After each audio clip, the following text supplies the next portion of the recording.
साधना का 9वां दिन पूरा हुआ। अब शिविर का केवल एक ही दिन और बचा है। शिविर समापन होने के पहले एक बात अच्छी तरह समझ लेनी चाहिए कि यहाँ जो ये विद्या सीखी है, क्या विद्या सीखी है?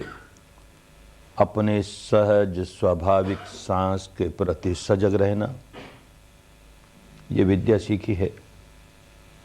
और दूसरी विद्या ये सीखी कि अपने शरीर पर होने वाली संवेदनाओं को भोक्ता भाव से नहीं, दृष्टा भाव से, तटस्थ भाव से जानना, उनके अनित्य स्वभाव को समझते हुए समता में स्थित रहना।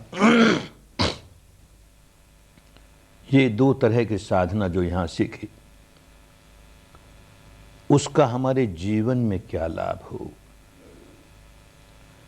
धर्म अगर जीवन में नहीं उतरता है तो समझना चाहिए कि धर्म नहीं है। फिर धर्म के नाम पर एक और धोखा, जैसे ये भी कोई कर्मकांड हो गया। 10 दिन के किसी शिविर में हो आए, हमने अपने बहुत से पाप धो लिए, हम बड़े निर्मल हो गए, हम संत हो गए, ऐसा एक ढोंग, कोई लाभ नहीं हुआ। धारण करे तो धर्म, जीवन में धर्म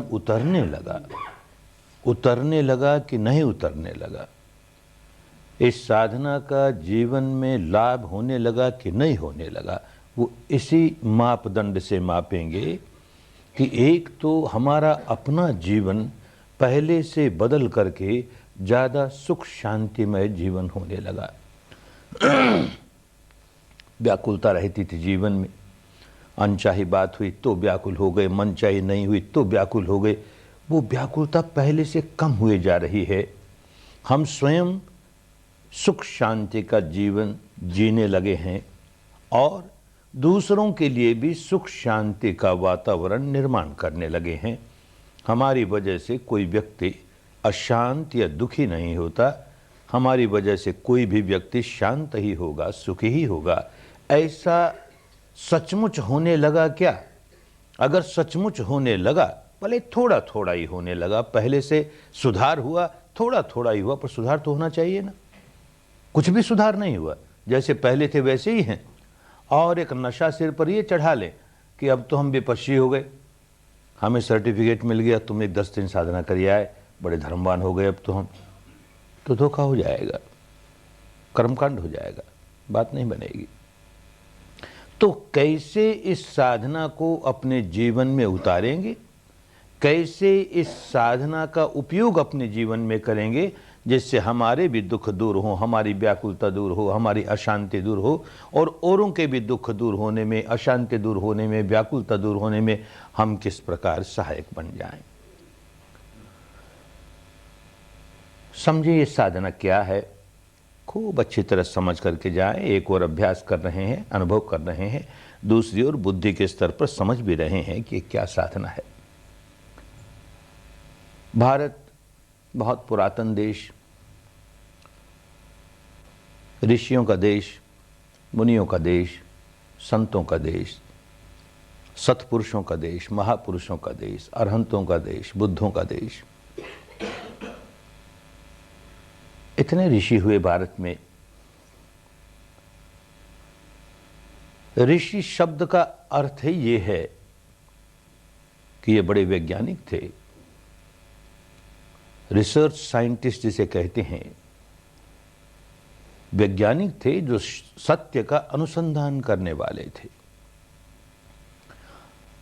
आज का पश्चिम का वैज्ञानिक सत्य का अनुसंधान करता है, बाहर की वस्तु, स्थिति, घटना, इन सब का अनुसंधान करता है, टुकड़े कर करके उसकी सच्चाई को खूब अच्छी तरह जानता है और उसका उपयोग करता है।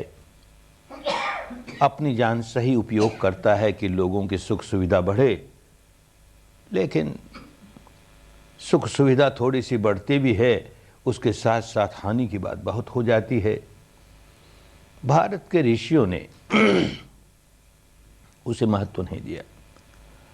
अपने भीतर सत्य का अनुसंधान हो, तो ऋत शब्द का अर्थ ही यही, ऋषि शब्द का अर्थ ही यही कि जो ऋत की ऐषणा करे, गवेषणा करे, पर्यवेक्षणा करे।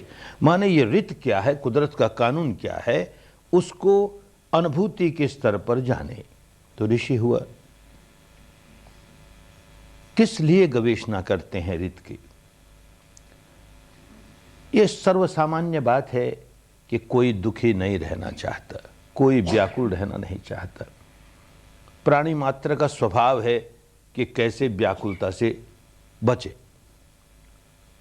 तो व्याकुलता से बचे तो कोई भी समझदार आदमी इस बात पर चिंतन करे कि व्याकुलता से कैसे बचूं भाई। तो एक बात बहुत स्पष्ट मालूम होगी कि मेरी व्याकुलता का जो कारण है, वो कारण दूर हुआ, मेरी व्याकुलता दूर हो जाएगी।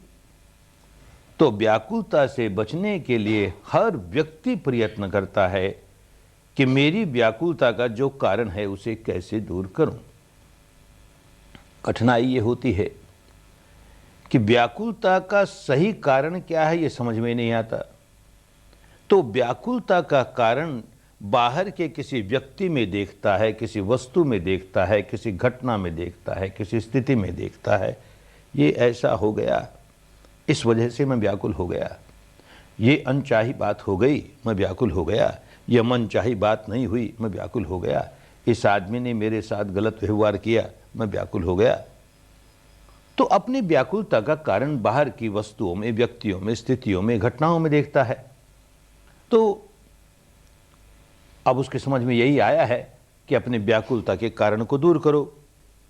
तो बाहर की वस्तुओं को, व्यक्तियों को, स्थितियों को अपने मनोनुकूल कैसे बना लें। सारा प्रयत्न, सारी ऊर्जा, सारी मेहनत जीवन भर इस काम में लगा रहता है, कैसे ये मनोनुकूल हो जाए, कैसे ये मनोनुकूल हो जाए। हर व्यक्ति कहता है कि मेरा दुख दूर हो जाएगा, मेरी ये पत्नी जरा से सुधर जाए, फिर देखो हमारे परिवार में बड़ी शांति आ जाएगी। पत्नी से पूछो, वो कहे ये पति जरा सा सुधर जाए, फिर घर में बड़ी शांति आ जाएगी। बाप कहता है बेटा सुधर जाए, बेटा कहता है बाप सुधर जाए, भाई कहता है भाई सुधर जाए, पड़ोसी कहता है पड़ोसी सुधर जाए, दूसरा सुधर जाए।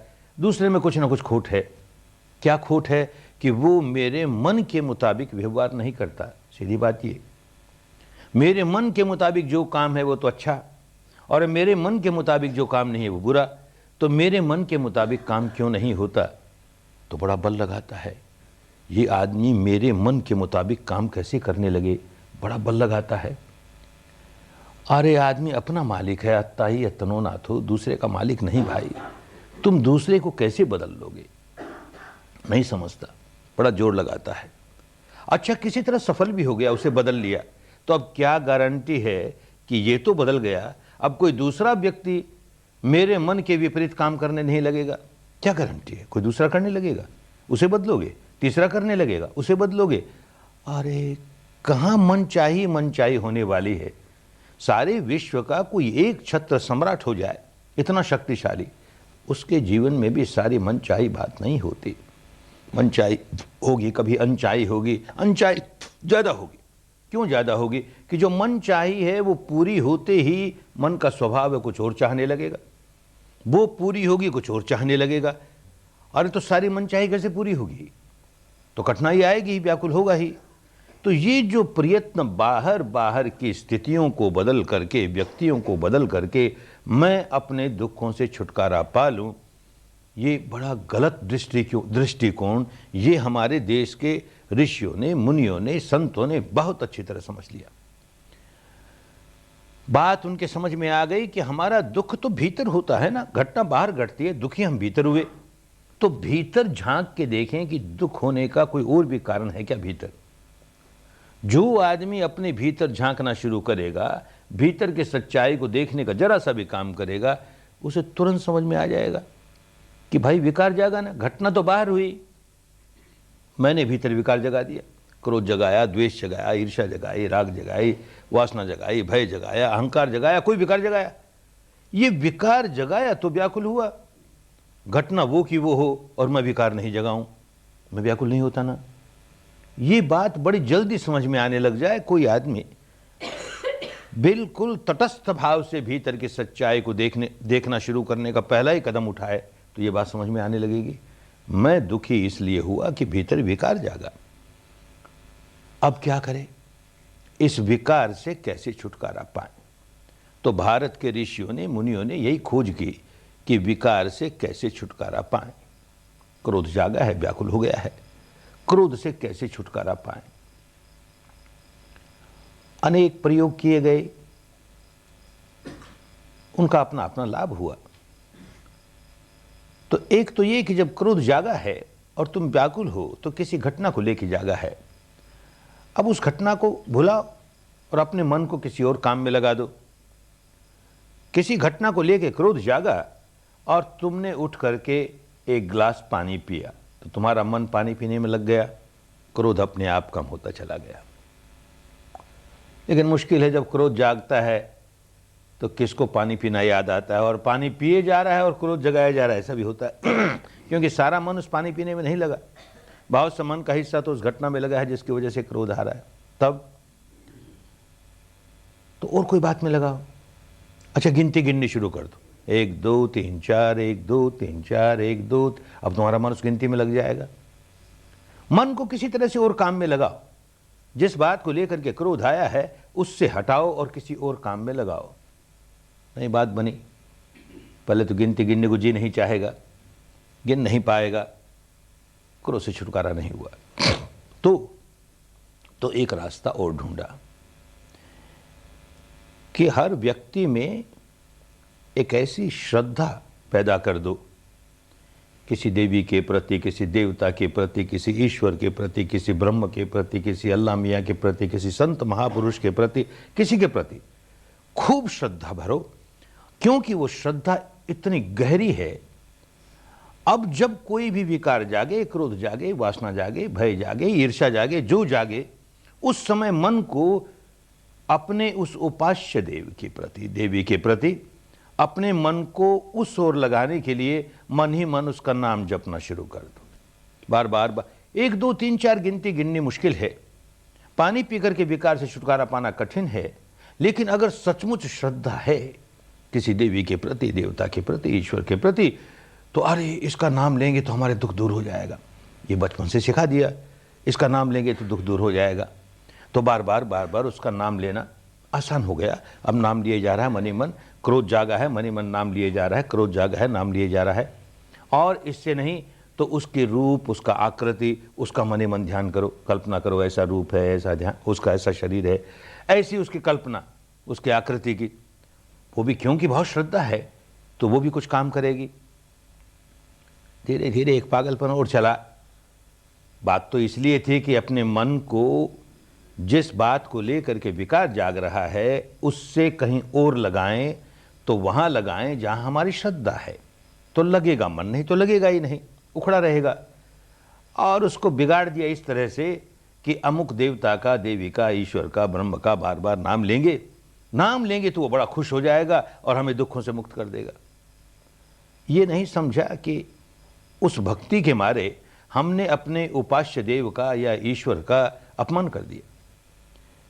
मानो वो ऐसा गया गुजरा अहंकारी है कि उसको अपना नाम बड़ा प्रिय लगता है, वो नाम बार बार सुनेगा तो फूल के कुप्पा हो जाएगा और हमको उतार देगा, हमको दुखों से दूर कर देगा। तो चले थे श्रद्धा प्रकट करने के लिए किसी उपास्य के प्रति और करने लगे उसका अपमान, समझा नहीं इसलिए। खैर, वो नाम जपने का काम किसी तरह से करता है, रूप का ध्यान करता है किसी तरह। कुछ लोगों को ये लगा कि इसमें क्या पड़ा है, कौन देवी, कौन देवता, कौन ईश्वर, कौन ब्रह्म आकर के हमको बचाता है। तो मन को किसी चिंतन में लगाओ, अच्छे चिंतन में लगाओ। तो क्या चिंतन में लगाओ? कोई चिंतन, एक तरह की फिलॉसफी, एक तरह की दार्शनिक मान्यता एक परंपरा में चलती है, बस उसी में लगाओ। ये आत्मा सत्य है, नित्य है, ध्रुव है, शाश्वत है, कूटस्थ है, बाकी सारा संसार अनित्य है, नश्वर है, ये शरीर भी अनित्य है, ये चित्त भी अनित्य है, जो गाली दे रहा है वो भी अनित्य है, सारा संसार अनित्य है, सब माया ही माया है, माया है, केवल यही सत्य है, यही सत्य है, ये नित्य है। सब बार बार बार बार चिंतन करो, क्योंकि ये दार्शनिक मान्यता बचपन से सुनता आया, बहुत प्रिय लगी, इसका चिंतन करने लगा तो जो क्रोध आया था उससे छुटकारा हो गया, विकार जागा उससे छुटकारा हो गया, मन को दूसरे काम में लगा दिया।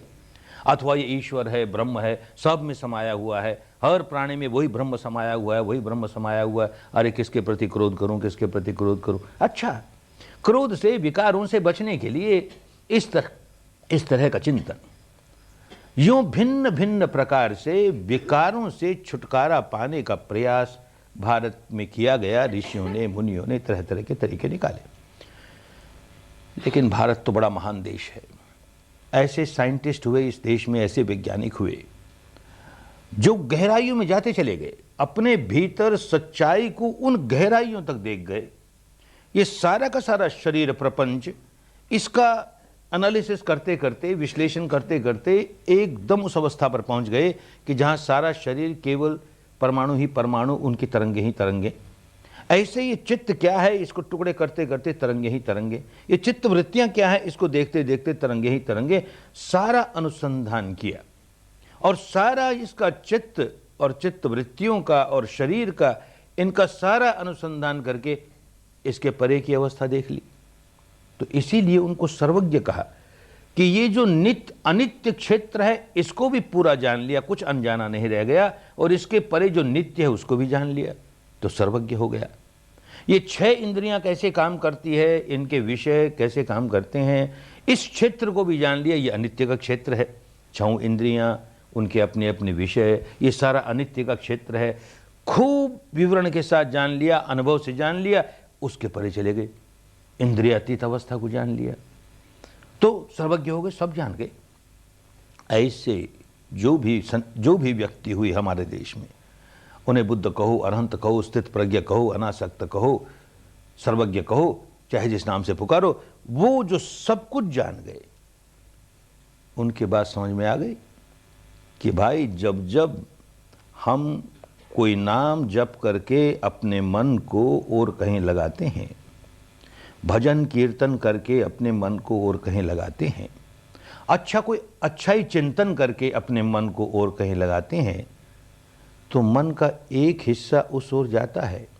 ये जो संज्ञा है, ये जो इंटेलेक्ट है, ये जो बुद्धि है, आज की भाषा में कहें तो जो कॉन्शियस माइंड है, ये और किसी काम में लग गया, और किसी काम में लग गया। लेकिन बाकी का जो हिस्सा है भीतर का, वो नहीं सुनता कुछ। क्रोध जागा था और हमने अपने ऊपर वाले मन को और कहीं लगा दिया, हमें लगा क्रोध चला गया, क्रोध चला नहीं गया, क्रोध का दमन हो गया। ऊपर हमने और लेप लगाने शुरू किए, और लेप लगाने शुरू किए, तो वो क्रोध दबता दबता दबता और नीचे चला गया। ऐसी वासना दबती दबती नीचे चली गई, ईर्ष्या दबती, जो विकार जागा था हमने ऊपर लेप लगा लगा करके उसके बोझ से उसको दबा दिया, अंतर मन की गहराइयों में चला गया। वो दिखता है अंतर मन की गहराइयों में विकार बढ़ते चले गए, छुटकारा नहीं हुआ। और ये विकार जो अंतर मन की गहराइयों में चले गए, ये स्लीपिंग वॉल्केनोज हैं, अनुशय सोए हुए हैं। कब जाग पड़ेंगे, ये ज्वालामुखी कब फूट पड़ेगा, नहीं कह सकते। हम दुखों से सचमुच मुक्त नहीं हुए। तो बात समझ में आए कि पलायन करने से, सच्चाई से दूर भागने से छुटकारा नहीं होता। सच्चाई का सामना करो। एक तरीका मिल गया उनको, सच्चाई का सामना करो। क्रोध आया है, क्रोध का सामना करो। बस क्रोध है ऐसा जानते रहो, क्रोध है, इस समय मेरे चित्त में क्रोध है। वासना जागी है तो वासना है, किसके प्रति है क्रोध, किसके प्रति है, भय किसके, उससे आलंबन से नहीं। भय है अब्स्ट्रैक्ट फियर, अब्स्ट्रैक्ट एंगर, अमूर्त भय, अमूर्त वासना, अमूर्त क्रोध, बस उसी को साक्षी भाव से देखो। ऐसा देखने वाला व्यक्ति देखता है कि जो विकार जागा था उसका बल कमजोर होने लगा। विकार क्यों बढ़ता है कि हम अंदर ही अंदर अनजाने में उसका संवर्धन करने का काम शुरू कर देते हैं, समझते नहीं कर क्या रहे हैं। अब संवर्धन का काम रोका, केवल देख रहे हैं, तो उसका बल कम होते होते जो विकार आया था वो हट गया। वो हटा सो तो हटा, मानो बाहर की घटना से हमें क्रोध जागा। तो क्रोध जब जागता है तो वर्तमान क्रोध जो जागा है उसके साथ हमारे पहले क्रोध के जो संस्कार भीतर इकट्ठे हैं वो उभरने शुरू हो जाएंगे, उसके साथ आ जुड़ेंगे। हमारा क्रोध और बढ़ेगा, क्योंकि हमारा क्रोध का स्वभाव है, हमारा ईर्ष्या का स्वभाव है, हमारा द्वेष का स्वभाव है, हमारा राग का स्वभाव है। उभरेंगे और इसके साथ जुड़ जाएंगे तो क्रोध और बढ़ेगा। अब हमने देखना शुरू कर दिया तो भले वो भीतर वाले भी उभरे, तो नया आया था वो तो दूर हुआ ही, जो उभर करके ऊपर आए, जिनकी उदीरना हुई, वो भी थोड़े बहुत निर्जरा हो गई उनकी। अरे काम की बात मिल गई ना, नया क्रोध जागा था उसको भी दूर कर लिया, पुराने थे वो थोड़े से ऊपर आए, उनकी उदीरना हुई, उनकी भी निर्जरा हुई, उनका क्षय हुआ। जितना जितना हुआ उतना उतना छुटकारा हुआ। तो अनुशय भी थोड़ा सा निकाल लिया और नया जागा था उसको भी दूर कर लिया। अरे बड़े काम की बात मिल गई। और यूं करते करते जितना भीतर का संग्रह था, जितना अनुशय था, सारा ऊपर आ करके निकलता चला गया, सारा निकल गया, मुक्त हो गया। जब विकार का नाम ही नहीं रह गया तो दुख का नाम नहीं रह गया। बात खूब समझ में आई, क्योंकि उन्होंने करके देखा। तो अब हर व्यक्ति को यही करना चाहिए कि जब कोई विकार जागे तो विकार के आलंबन से अपने मन को हटा करके केवल विकार को साक्षी भाव से देखे, और कोई आलंबन में लगा करके पलायन नहीं करे, एस्केप नहीं करे, उसी का सामना करे। कहना तो बड़ा आसान है, करना बड़ा कठिन है। जब क्रोध जागता है तो बड़ी कठिनाई, बहुत बड़ी कठिनाई होती है। ऐसे क्रोध सिर पर सवार हो जाता है, उस समय क्या क्रोध को देखे, अभिभूत हो गया, वो क्रोध भूत की तरह सिर पर सवार हो गया। अब क्या करे? तो कोई प्राइवेट सेक्रेटरी साथ रखे जो हमें याद दिलाए, देख मालिक तुझ पर क्रोध आया है, तू क्रोध को देख। जैसे भगवान बुद्ध ने कहा, अब तू क्रोध को देख, क्रोध आया है ना। तो प्राइवेट सेक्रेटरी कोई रख ही कैसे सके? अच्छा रख भी लिया तो वो तो एक ही शिफ्ट काम करेगा, ज़्यादा से ज़्यादा 8 घंटे काम करेगा। और क्रोध के साथ हमारी लिखा पड़ी नहीं कि जब मेरा प्राइवेट सेक्रेटरी ड्यूटी पर हो तभी आना, पहले पीछे मत आ जाना। अरे वो 24 घंटे में कभी आ जाएगा। तो 3 शिफ्ट के 3 प्राइवेट सेक्रेटरी रखें, और लेबर लॉज हैं उनको छुट्टियां देनी पड़े तो 4 रखें, तो 5 रखें। अरे कौन रख पाएगा? अच्छा समझ लो किसी ने रख लिया। प्रति क्षण कोई न कोई प्राइवेट सेक्रेटरी खड़ा है हमको जगाने के लिए, हमको होश दिलाने के लिए। क्रोध आया और प्राइवेट सेक्रेटरी कहता है कि मालिक क्रोध आया, आपको क्रोध आया, तो पहला काम यही करूंगा, चांटा मारूंगा उसे। मूर्ख कहेगा, मुझको सिखाता है, मैं जानता हूं ना क्रोध क्यों आया, तू कौन आया बताने वाला? क्रोध है ना भाई। उस वक्त होश नहीं रहता, बुद्धि काम नहीं करती, कुछ नहीं सुनती। अच्छा मान लो नहीं चांटा मारा उसे और कहा बड़ा अच्छा, तूने बड़ा कल्याण किया, तूने मुझे याद दिला दिया। जैसे भगवान बुद्ध ने कहा था, अब मैं क्रोध का ही दर्शन करूंगा, उसको साक्षी भाव से देखूंगा। अच्छा क्या देखेगा? क्रोध का कोई रंग नहीं होता, कोई रूप नहीं होता, कोई आकृति नहीं होती। आंख बंद करके क्रोध को कैसे देखे कोई आदमी?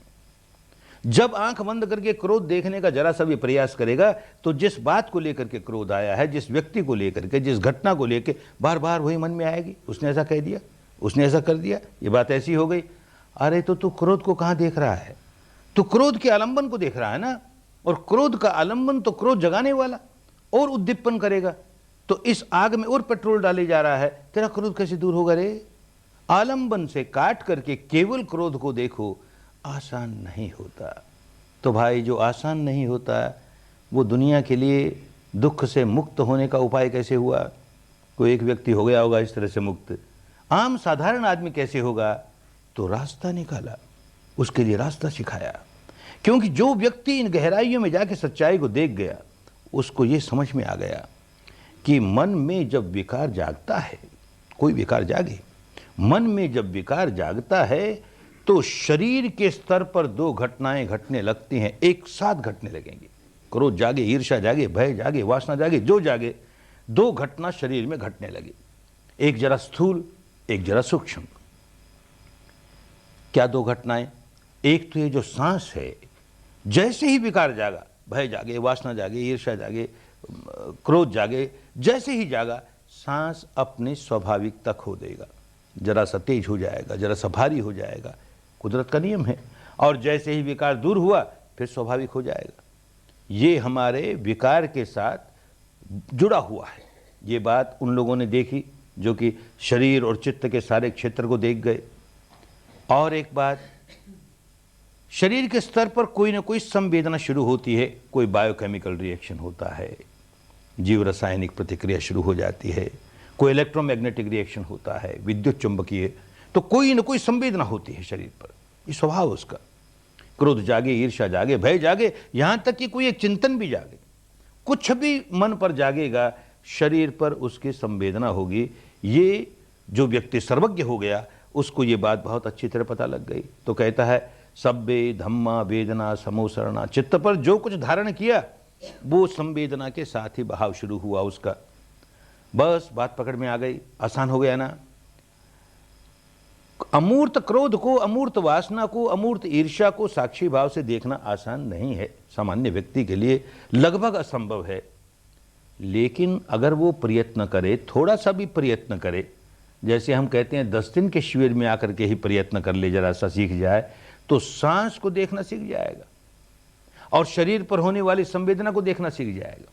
इनको देखना आसान और मन के विकारों को, अमूर्त विकारों को देखना कठिन।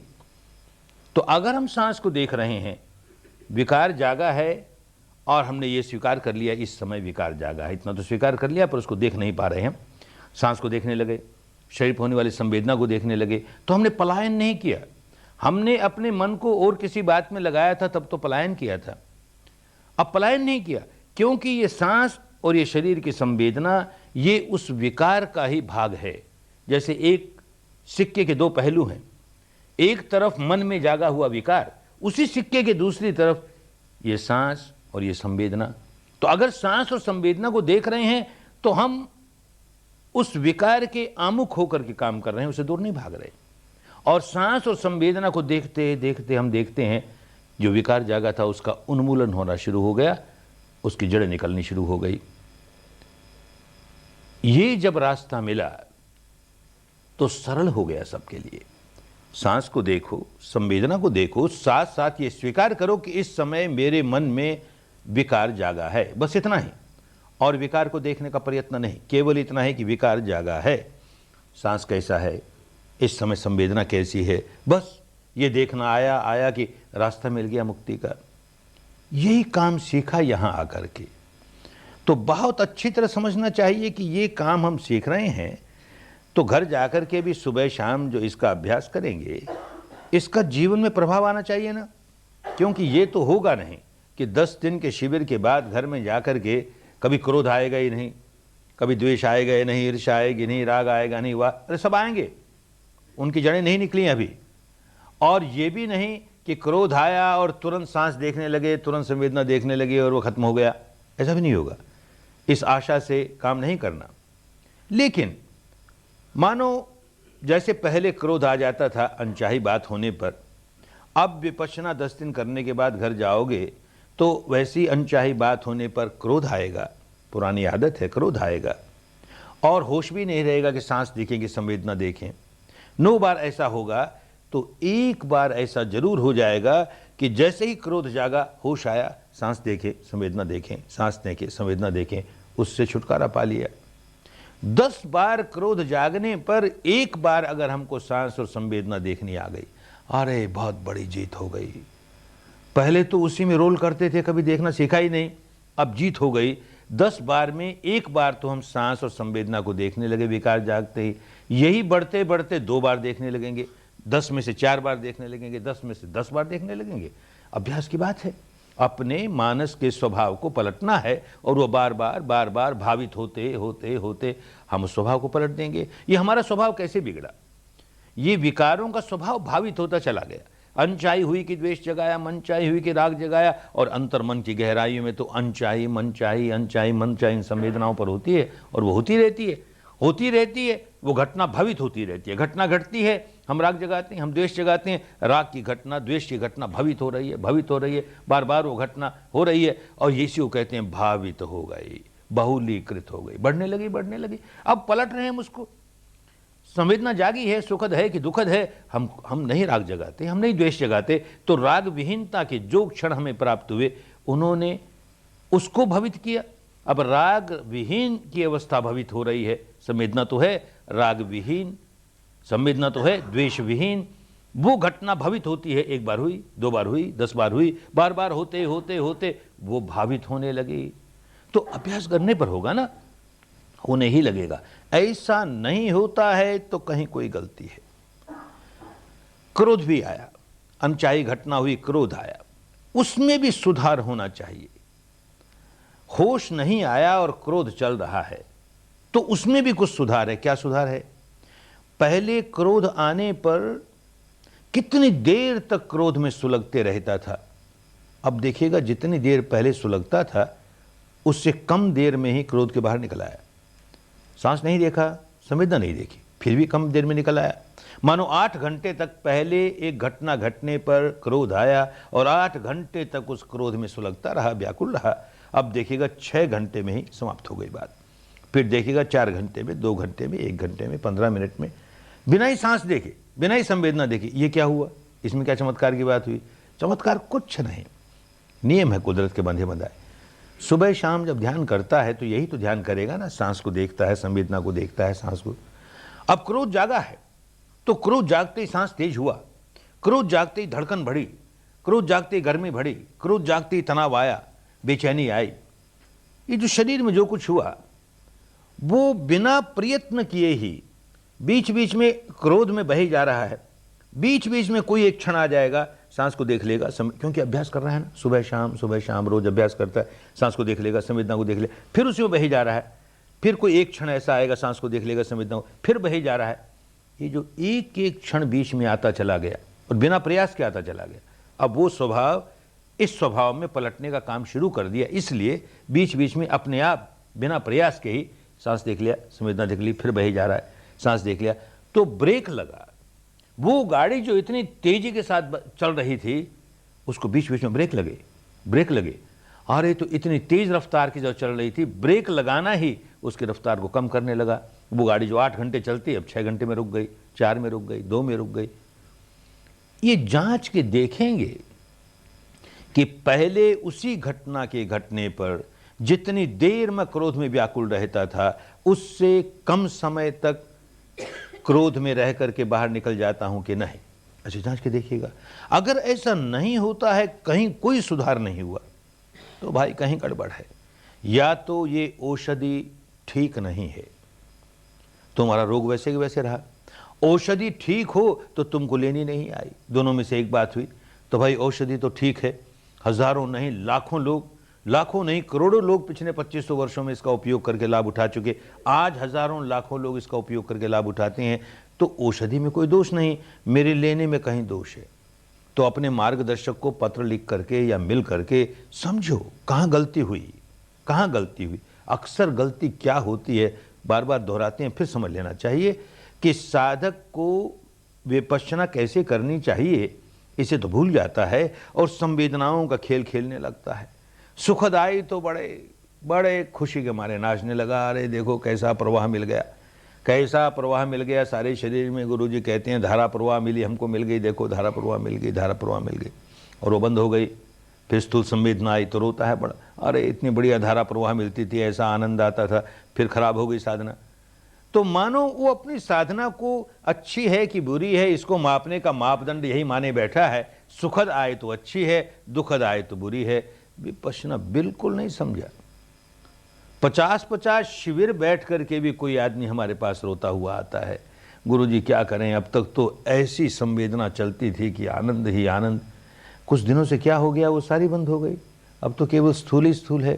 क्या हो गया गुरुजी, कुछ आप कीजिए। अरे बावला आदमी, न वो अच्छी थी न ये बुरी है, तुझे समता के साथ देखना सिखाया कि तू ये खेल खेलने लगा संवेदना का। अरे ये तो दिन रात करता था, आंख में कोई रूप देखा अच्छा लगा तो खुशी से नाचने लगा, बुरा लगा तो व्याकुल हो गया। ऐसे ही शब्द, ऐसे ही गंध, ऐसे ही रस, ऐसे ही स्पर्श। अब इसी प्रकार शरीर की संवेदना, सुखद लगी खुशियों से नाचने लगा, दुखद लगी रोने लगा, फर्क क्या पड़ा? ये विपश्यना करने का क्या लाभ हुआ तुझे? ये बात साधक नहीं समझता है तो जीवन में कोई लाभ आने वाला नहीं है। सुबह शाम घंटे भर बैठेगा, वो भी संवेदनाओं का रसास्वादन करेगा, सुखद आए तो सुख भोग लिया, दुखद आए तो दुख भोग लिया, भोगता भाव से घंटे भर बैठा रहा, कुछ लाभ नहीं होगा। ये बात समझ में आ जाएगी। भोगता भाव से निकल करके हमको दृष्टा भाव में प्रतिष्ठित होना है। हम घंटे भर दृष्टा भाव में नहीं रह सके, ये अलग बात है, लेकिन लक्ष्य हमारे सामने स्पष्ट है कि जब जब भोगता भाव आवे उसे पलट कर फिर कैसे दृष्टा बना ले, भोगता भाव आया कैसे दृष्टा बना ले, तो ऐसा व्यक्ति आगे बढ़ता चला जाएगा। क्रोध आया है और बेचैनी आई, धड़कन आई, तनाव आया, गर्मी आई तो बेचैनी है। अगर वो उस बेचैनी को देख करके और द्वेष जगाता है तो क्रोध के बाहर कैसे निकलेगा? तो क्रोध बढ़ता चला जाएगा ना।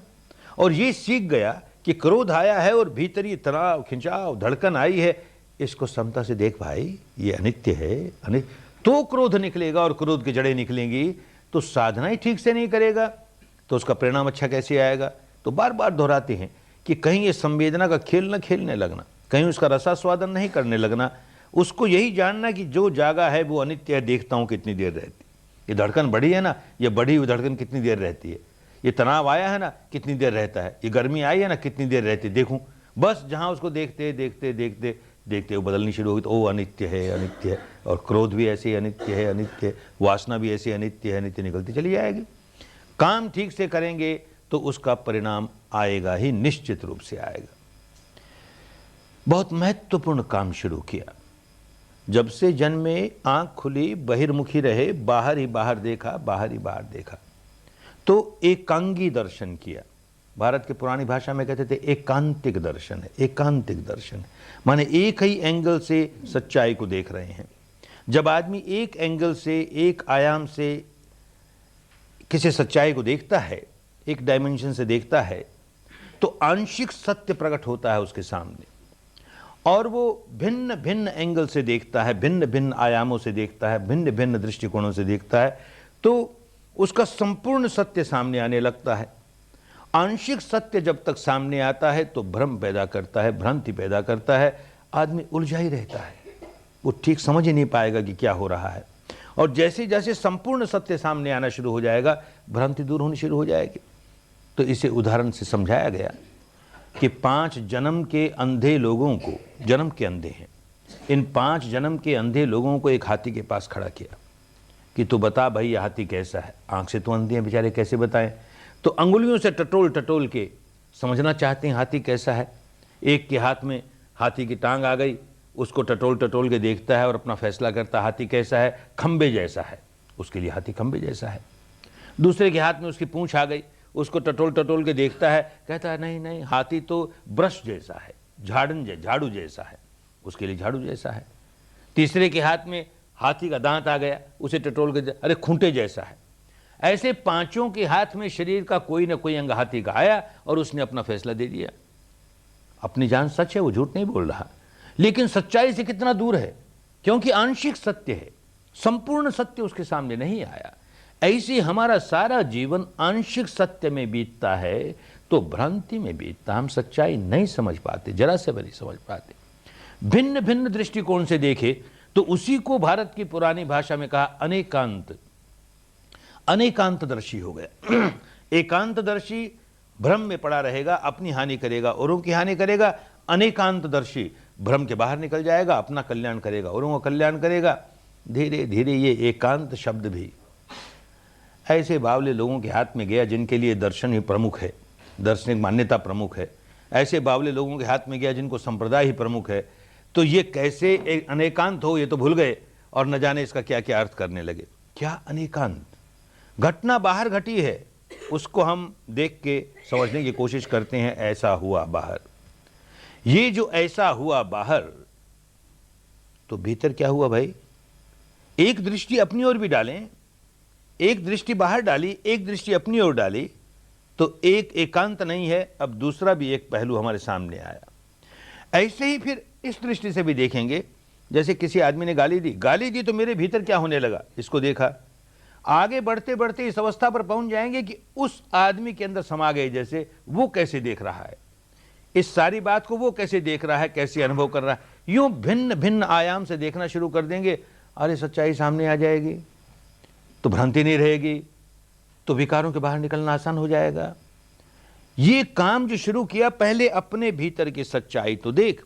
बाहर की घटना को तो रोज ही देखता था, बाहर के वस्तु व्यक्ति घटना को, अब अपनी सच्चाई की ओर तो देख।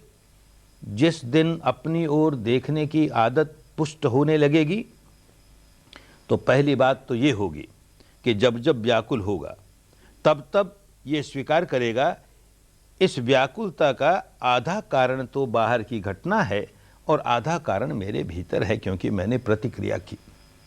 ये समझ में आने लगेगा तो रिस्पॉन्सिबिलिटी आधी आधी बांट ली, 50-50। चलो 50% तो अपनी गलती स्वीकार की, कुछ सुधरेगा और आगे बढ़ेगा इस रास्ते पर। तो इस अवस्था पर पहुंचना ही होगा जहां कहेगा कि मेरी व्याकुलता का 100%, 100% कारण मेरे भीतर है, बाहर नहीं, जरा भी नहीं। जैसे मेरे सुख का कोई कारण बाहर नहीं, सारा कारण मेरे भीतर है, वैसे मेरे दुख का कोई कारण बाहर नहीं, सारा मेरे भीतर है। ये खूब समझ में आने लगेगी, बुद्धि से नहीं अनुभूति से समझ में आने लगेगी। वैसे बुद्धि के स्तर पर भी समझेगा ही। किसी ने बहुत हानि कर दी, मेरी बहुत हानि कर दी, मैं मामला ले गया कोर्ट में, और कोर्ट तो कोर्ट सभी देशों में ऐसा होता है, भारत में भी है ही। एक कोर्ट से दूसरे कोर्ट, दूसरे कोर्ट से तीसरे कोर्ट, यूं सुप्रीम कोर्ट तक जाते जाते 7 वर्ष लग गए। 7 वर्ष के बाद सुप्रीम कोर्ट का चीफ जस्टिस फैसला देता है कि इसमें तेरा कोई दोष नहीं, सारा दोष उस व्यक्ति का है, उसको ये दंड दिया जाना चाहिए। ठीक फैसला दिया, उसने अपना ठीक फैसला दिया। लेकिन मैं अगर समझदार हूं तो जरा सोच के देखूं, जब मेरा कोई कसूर ही नहीं और देश का सुप्रीम कोर्ट का चीफ जस्टिस कहता है मेरा कसूर नहीं, तो सचमुच मेरा कसूर नहीं। मेरा जब कसूर ही नहीं तो आखिर कुदरत का भी तो कोई कानून होगा, या परमात्मा का हो तो परमात्मा का भी तो कोई कानून होगा। जब मेरा कसूर ही नहीं तो ये 7 वर्ष तक मुझको व्याकुल क्यों बनाया? 7 वर्ष तक मेरी नींद हराम हो गई, मेरा खाना हराम हो गया, मेरा चैन हराम हो गई, क्या हालत हुई मेरी? मेरा कुछ कसूर ही नहीं और मैं 7 वर्ष तक तड़पता रहा। विपश्ची होगा तो खूब समझ में आएगा, ये जो 7 वर्ष तड़पता रहा उसकी जिम्मेदारी मेरी है, बाहर की घटना की नहीं। किस बावलेपने में प्रतिक्रिया किए जा रहा हूं। व्याकुलता उस वजह से है। ये बात खूब समझ में आने लगेगी, खूब समझ में आने लगेगी। अब तो अपनी व्याकुलता बाहर देखता है ना, तो बाहर देखता है तो भीतर की बात नहीं समझ में आती। जैसे जैसे अंतर्मुखी होकर के भीतर की सच्चाई देखना शुरू करेगा, सारी बात बिल्कुल समझ में आनी शुरू हो जाएगी। किस तरह से यह सारा शरीर परमाणुओं का पुंज कैसे काम करता है, किस तरह से ये मानस और उसके 4 खंड, ये विज्ञान जानने वाला जानने का काम करता है, ये संज्ञा पहचानने वाली और मूल्यांकन करने वाली मूल्यांकन करने का काम करती है, ये वेदना संवेदनशील होने का काम करती है, और ये संस्कार कैसे प्रतिक्रिया करने का काम करते हैं, और इन दोनों का परस्पर क्या संबंध है, कैसे इंटरेक्शन चलता है, कैसे क्रॉस करंट चलते हैं, खूब देखना शुरू कर देगा तो बात खूब समझ में आएगी। जितना जितना उसको गहराई के साथ अनुभूतियों के स्तर पर देखेगा, उतना उतना समझ में आएगा मैं जिम्मेदार हूं भाई, मैं जिम्मेदार हूं। खूब समझ में आएगा। किसी आदमी ने मुझे गाली दी, मैं व्याकुल हुआ, गाली दी, व्याकुल हुआ, वो भी हमारी गलती। पर यहां गलती समाप्त नहीं की। उसने गाली दी, मुझको व्याकुल बनाने के लिए गाली दी। वो मेरा दुश्मन है, मुझको सुखी नहीं देखना चाहता, मुझको दुखी करना चाहता है, इसलिए गाली दी। उसने अपमान किया और मैं व्याकुल हुआ। उसने एक बार गाली दी मुझे, एक बार व्याकुल बनाने के लिए, मैंने क्या हालत बना ली अपनी। वो तो चला भी गया, वो भूल भी गया होगा। मैं बार बार उस घटना को अपने मानस के रंगमंच पर फिर बार बार दोहराता हूं। उसने गाली दी, उसने मुझे ऐसी गाली दी, उसने मेरा ऐसा अपमान किया। 1000 बार, लाख बार, करोड़ बार, बार उसे दोहराता हूं। जितनी बार दोहराता हूं उतनी बार क्रुद्ध होता हूं, जितनी बार क्रुद्ध होता हूं उतनी बार व्याकुल होता हूं, बढ़ा ही जा रहा हूं। कभी कभी तो ऐसा बावलापन कि कोई आदमी कहता मेरा ऐसा अपमान किया, जन्म भर नहीं भूलूंगा। अरे मत भूल, किस पर एहसान करेगा? जन्म भर तड़पेगा, भीतर ही भीतर तड़पेगा, करेगा क्या? कोई कहता 7 जन्म तक नहीं भूलूंगा, 7 जन्म तड़पेगा भाई। समझता नहीं ना, अपने भीतर कभी देखा नहीं कि क्या कर रहा हूं, अपने आप को तड़पा रहा हूं, अपने आप को व्याकुल बना रहा हूं ना, बात नहीं समझ में आएगी। खूब गहराई से देखेगा, सारी बात समझ में आएगी क्या हो रहा है। ये सारा मैं किसके, मुझको बुरा लगा, क्या बुरा लगा, मैंने क्रोध पैदा किया, किसके प्रति क्रोध पैदा किया, खूब समझ में आएगा। एक उदाहरण से समझाते हैं कि कोई बहुत अच्छा कारीगर हो, कलाकार हो, आर्टिस्ट हो, एक कैनवस पर अपने ब्रश से और रेखाओं से एक चित्र खींचता है, बड़ा अच्छा कारीगर है, कलाकार है, बड़ा सुंदर चित्र उभर करके आया, बड़े खूबसूरत व्यक्ति का। उसको देखते देखते देखते पागल हो गया, मुझको ये व्यक्ति चाहिए, एकदम मजनू की तरह पागल हो गया, इसके बिना तो मैं रह ही नहीं सकता रे, इसके बिना तो लोग उसको समझाएं तू बड़ा पागल है, उसमें कोई सच्चाई नहीं, तेरी कल्पना से तेरे द्वारा निर्माण किया हुआ ये चित्र, और तू कहता है कि इसके साथ रहूंगा, मुझको ये चाहिए, तो कैसा पागल है। उसके नहीं समझ में आता, ये चाहिए रे, ये चाहिए रे करता जाएगा। ऐसे ही वो कलाकार अपनी तूलिका से कुछ रेखाएं खींचता है, बड़ा भयावह चित्र खड़ा हो गया, उसको देख के कांपने लगा, अरे ये दैत्य है, ये दानव है, मुझे खा जाएगा, कोई बचाओ रे, मुझे खा जाएगा। फिर लोग समझाएं बड़ा पागल है, तेरी कल्पना, तेरी तूलिका, तेरे द्वारा निर्माण किया हुआ, बिल्कुल जिसमें सार नहीं इस तरह का, और तू ऐसी प्रतिक्रिया कर रहा है। हम उस आर्टिस्ट को, उस कलाकार को मूर्ख कहें, पागल कहें, आसान है कहना, अपनी ओर नहीं देखते, अपनी ओर देखेंगे तो पता लगेगा वही मूर्खता हम करते हैं, वही पागलपन सारे जीवन करते हैं और व्याकुल हुए जा रहे हैं। किसी व्यक्ति ने 20 वर्ष पहले मुझे गाली दी, मेरा अपमान किया, कोई अनचाहा काम कर दिया। मेरी संज्ञा ने तुरंत कहा बहुत बुरा आदमी है, संज्ञा ने कहा बहुत बुरा आदमी है, और कहते ही मैंने अपने भीतर उसकी एक तस्वीर बना ली, उसकी एक मूर्त गढ़ ली। वो बड़ा बुरा आदमी, वो बड़ा दुर्जन आदमी। 20 वर्ष तक जब तक उसे याद करता रहा, इस मूर्त को और पुष्ट करता रहा, वो व्यक्ति बड़ा दुर्जन है, वो व्यक्ति बड़ा दुर्जन है। 20 वर्ष के बाद देखा उसे, इन 20 वर्षों में देखा ही नहीं। अरे 20 वर्ष में तो बदल के न जाने कितना बड़ा संत हो गया होगा। और उस वक्त भी जिस वक्त तुमने कहा कि ये दुर्जन है, वो सचमुच दुर्जन था कि तेरी संज्ञा ने कहा दुर्जन है, लेकिन दुर्जन तूने उसकी दुर्जन होने की मूर्त गढ़ ली। तो जैसे ही उसे देखा तेरे मन में यही भाव आया बड़ा दुर्जन है, तो क्रोध जागा, घृणा जागी। तू किस पर क्रोध कर रहा है, किस पर घृणा कर रहा है? ये तेरी बनाई हुई मूर्त सामने आई ना, वो व्यक्ति कैसा है तुझे कुछ नहीं मालूम, तूने उसकी एक मूर्ति गढ़ी और वो तेरे सामने आई, और उस मूर्ति को लेकर के तू क्रोध पैदा कर रहा है, घृणा पैदा कर रहा है। तो उस कलाकार में और तेरे में क्या अंतर है रे? तेरी बनाई हुई मूर्ति है ना, तेरी काल्पनिक मूर्ति है ना। ऐसे ही 20 वर्ष पहले किसी व्यक्ति ने कोई बात कही, कुछ काम किया जो मुझे बड़ा अच्छा लगा, अच्छा लगते संज्ञा ने कहा बड़ा संत है, तो बहुत भला आदमी है, तो बहुत भला आदमी है। अब उसकी मूर्त गढ़ ली, बहुत भला आदमी, वो अरे उसका क्या कहना, बड़ा सज्जन है, बड़ा संत है। 20 वर्ष तक वो मूर्त संवारता रहा, बहुत संत है, बड़ा संत है। 20 वर्ष बाद उसे देखता हूं, तब तक न जाने कितना दुर्जन हो गया वो। उसको देखते ही बड़ा संत है ये तो। किसको संत मान रहा है रे? तेरे मन में उसकी जो मूर्त तूने 20 वर्षों से गढ़ी, वो मूर्त सामने आई ना, तेरी गढ़ी हुई मूर्त सामने आई ना, काल्पनिक मूर्त सामने आई ना, और रिएक्ट तो उस पर कर रहा है ना, प्रतिक्रिया उस पर कर रहा है ना। समझेगा तो करेगा नहीं ऐसी गलती, नहीं समझता है तो सारे जीवन भर यही काम करता है, यही काम करता है।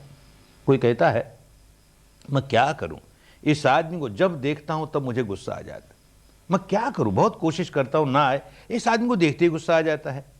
अच्छा भाई, तो जरा सोच कर देख तू, इस आदमी को देखते तुझे गुस्सा आता है, इसका मतलब उसकी जो जीव रसायन है, उसमें जो बायोकेमिकल्स हैं, वो तेरे बायोकेमिकल से सूट नहीं करते, उसके बायोकेमिकल की वजह से तेरे भीतर गुस्सा आता है।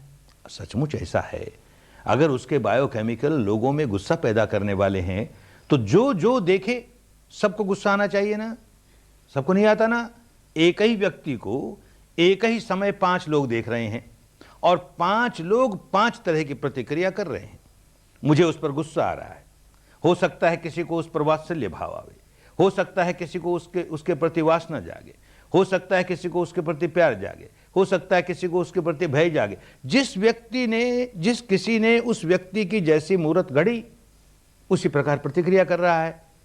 तो बात समझनी चाहिए ना, हम प्रतिक्रिया किसकी कर रहे हैं? अपनी संज्ञा ने जो कुछ तैयार किया उसकी प्रतिक्रिया कर रहे हैं। ये बात जब ठीक से समझ में आने लगेगी तो सारा रहस्य खुलता चला जाएगा। और ये भीतर इसलिए देख रहे हैं कि ये सारा रहस्य खुलता चला जाए, कहीं कोई पागलपन रह न जाए। जैसे एक ही व्यक्ति को 5 लोग देखते हैं, 5 तरह की प्रतिक्रिया होती है, ऐसे ही एक ही व्यक्ति एक ही घटना को 5 बार देखता है और उसकी 5 प्रकार की प्रतिक्रिया होती है। एक ही प्रकार के शब्द मेरे कान में आए और 5 बार आए, 5 समय आए, और वही शब्द हैं, लेकिन मैं प्रतिक्रिया 5 तरह की कर रहा हूं। एक उदाहरण से समझें, कभी कभी बात उदाहरणों से स्पष्ट हो जाती है। उदाहरण है केवल। कोई शाम का समय है, मैं अपने 2 4 5 साधकों के साथ फुटपाथ पर चल रहा हूँ और यूँ चलते हुए अंधेरा सा है, फुटपाथ पर कोई आदमी लेटा था और किसी एक साधक ने उसको ठोकर लगा दी। ठोकर लगते ही वो चीखा, चिल्लाया, अंधे हो, तुम्हें सूझता नहीं। ये शब्द मेरे कान में पड़े, गाली के शब्द हैं, अंधे हो, सूझता नहीं। लेकिन अच्छा विपश्ची हूं तो अंदर देखूंगा कि जैसे ही वो कान में शब्द पड़े, भीतर एक गुदगुदी होने लगी, सारे शरीर में बड़ा पुलक रोमांच हुआ, बड़ा अच्छा लगा। वो कहता है, गाली दे रहा है और हमको यहाँ गुदगुदी हो रही है, बड़ा अच्छा लग रहा है। एक घटना घटी। दूसरी घटना, अब दूसरे दिन दूसरी बार मैं अकेला जा रहा हूँ उसी फुटपाथ पर और मुझसे ठोकर लग गई। ठोकर लगी और वो चीखा, अंधे हो, सूझता नहीं, वही शब्द आए कान में। अब देखता हूँ कोई गुदगुदी नहीं। अब तो बड़ी अप्रिय संवेदना है, शरीर में बड़ी दुखद संवेदना है। क्यों भाई, शब्द तो हुई है कान में, अब क्या हो गया? दूसरी घटना। तीसरी घटना, फिर अपने वही 4 5 साधकों के साथ जा रहा हूँ, फिर मुझसे ही ठोकर लगी, फिर वो उसी तरह चीखा, अंधे हो, सूझता नहीं। अब देखता हूँ बड़ी दुखद संवेदना। वो जो इसके पहले दुखद संवेदना आई थी जब अकेले में ठोकर लगी और अकेले में वो चिल्लाया, इससे इस बार की संवेदना और ज्यादा दुखद, और ज्यादा व्याकुलता है। अच्छा, तीसरी घटना घटी। चौथी घटना, फिर अकेला जा रहा हूं, उदाहरण के लिए बातें बताते हैं। अकेला जा रहा हूं, फिर मुझसे ठोकर लगी, फिर वो चीखा उसी तरह, अंधे हो, सूझता नहीं।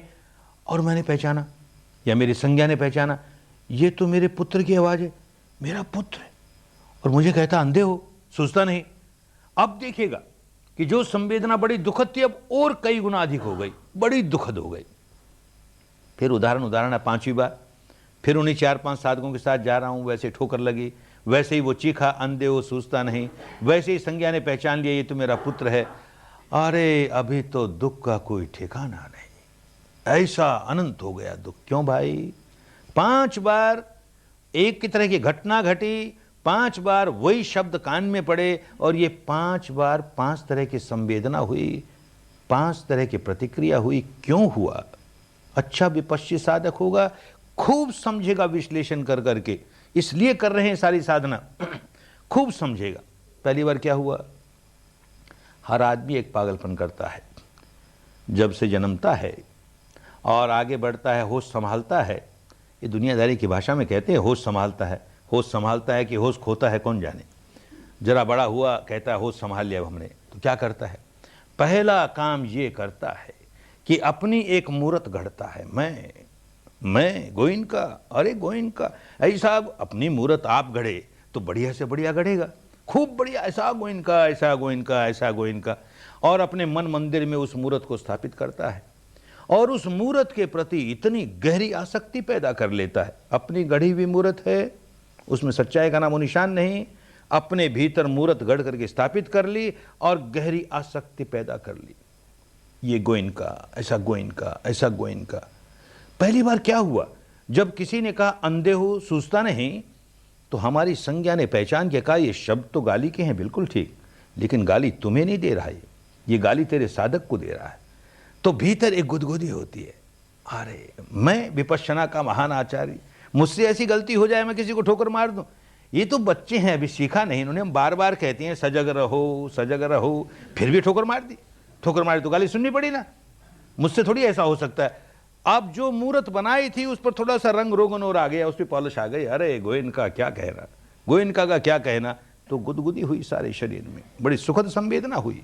दूसरी बार वही गाली उसी आदमी ने उसी तरह से दी, तो संज्ञा कहती है गाली है, और अब के तेरे शिष्यों को नहीं है, तुझको गाली है, मुझको गाली, अरे कोई मुझे गाली निकाले। आप देखो गुदगुदी कहां, सारे शरीर में दुखद ही दुखद संवेदना, और चीखता हूं बदले में, क्या हो गया, मर गया, तुम्हें खून आ गया, हो क्या गया, काहे चीख, अरे पहले गुदगुदी आई, बड़ा खुश हुआ, और अब तो ऐसी प्रतिक्रिया कर रहा है। खूब देखेगा, अंदर से विपश्ची होगा तो अपने आप को खूब समझेगा। तीसरी बार क्या हुआ?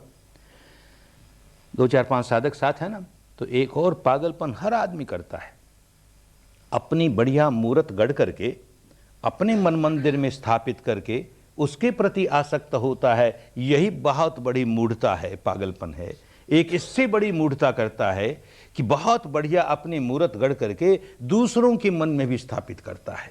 गोइनका, अरे ऐसा गोइनका, ऐसा गोइनका, अरे गोइनका का क्या कहना, गोइनका का क्या कहना। जिससे मिले उसके मन में अपनी इमेज बहुत बढ़िया होनी चाहिए, तो अपनी इमेज क्रिएट करके उसके मन में, अरे इसके लिए कितने नाटक करता है, कितने तमाशे करता है, किसी तरह से लोगों के मन में स्थापित हो जाए, गोइनका तो बड़ा संत, गोइनका तो ऐसा विपश्यना का आचार्य, ऐसा ऐसा ऐसा। अरे तो क्या हुआ तीसरी बार? तीसरी बार जब उस आदमी ने कहा अंधे हो सूझता नहीं, तो हमारे जो 4-5 साधक थे उनके मन में जो हमने इमेज स्थापित की और उस इमेज के प्रति एक एक व्यक्ति में जो इमेज स्थापित की उसके प्रति आसक्ति पैदा कर ली। तो पहले तो एक ही मूर्त जो अंदर स्थापित की थी उसका भंजन हुआ, बड़ा दुख हुआ। अब ये 5 मूर्त भंजन हुई एक साथ। हमारे साधकों ने देखा, अरे अच्छा गुरु है, हमको कहता है सजग रहो सजग रहो, और खुद देखो ठोकर लगा दी और गालियां पड़ी ना। तो जो मूर्त उनमें स्थापित की थी वो टूटी, बड़ा दुख हुआ, 5 गुना दुख हो गया। अरे 5 आदमियों के मन में जो मूर्त स्थापित की थी, आदमी कहता है मुझको कोई अकेले में गाली दे दे, कोई हर्जा नहीं, सह लूंगा किसी तरह। अरे भरी सभा में 100 आदमियों के सामने गाली दे दी, क्या फर्क पड़ा भाई? गाली तो गाली है ना, तुझको अकेले में दे कि 100 आदमियों के सामने दे, फर्क क्या पड़ गया? समझिएगा, अच्छा विपश्ची होगा, क्या फर्क पड़ गया? इन 100 आदमियों के मन में मैंने जो इमेज क्रिएट की थी वो टूटी ना।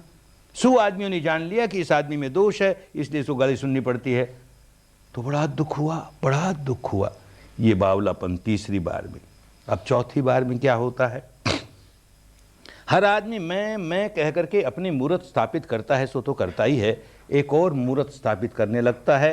मैं का दायरा जरा सा बढ़ाता है। अब मेरा मेरा, ये मेरा पुत्र, ये मेरी पुत्री, ये मेरा पत्नी, ये मेरा पति, ये मेरा भाई, ये मेरा अमुक, ये मेरा मेरा मेरा मेरा करके जिसको मेरा कहता है, अब उसकी मूर्त करता है। बहुत खूबसूरत मूर्त करता है।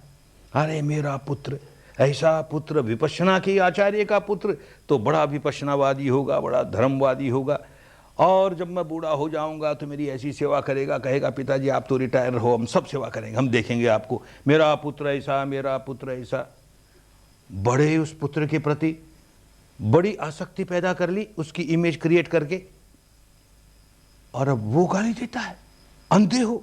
चौथी बार संज्ञा ने कहा, ये जो गाली आई ना, ये तेरे बेटे की ओर से है। मेरा बेटा मुझे कहे अंधे हो सूझता नहीं। अरे कोई अनजान आदमी गाली भी निकाल दे, दुख तो होता है, इतना दुख नहीं होता। बेटा गाली निकाले, जिसको लेकर के इतने स्वप्न सजोए। खूब समझ में आने लगेगा। जैसे जैसे विपश्यना के रास्ते पर आगे बढ़ोगे, एक बात ये समझ में आने लगेगी कि जिसको मेरा मेरा कह करके मैं बहुत प्यार करता हूं, अंदर देखना शुरू करेगा तो ये बात समझ में आएगी मैं किसी को प्यार नहीं करता, धोखा है। ये मेरा पुत्र है, मेरी पुत्री है, मेरी पत्नी है, मेरा पति है, ये अमुक है, ये अमुक है, मैं खूब प्यार करता हूं, खूब प्यार, सब झूठ। मैं प्यार अपने आप से करता हूं, मैं प्यार अपने स्वप्नों से करता हूं, अपनी इच्छाओं से करता हूं, अपनी अभिप्साओं से करता हूं।